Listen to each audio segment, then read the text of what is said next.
Praise the Lord. கர்த்தருக்கு ஸ்தோத்திரம். இன்றைய வசனம்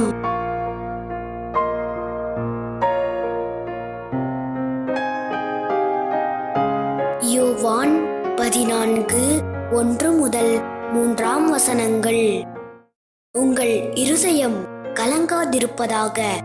தேவனிடத்தில் விசுவாசமாயிருங்கள், என்னிடத்திலும் விசுவாசமாயிருங்கள்.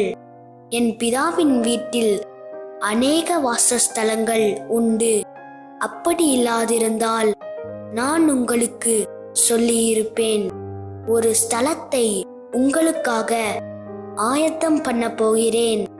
நான் போய் உங்களுக்காக ஸ்தலத்தை ஆயத்தம் பண்ணின பின்பு நான் இருக்கிற இடத்திலே நீங்களும் இருக்கும்படி நான் மறுபடியும் வந்து உங்களை என்னிடத்தில் சேர்த்து கொள்ளுவேன்.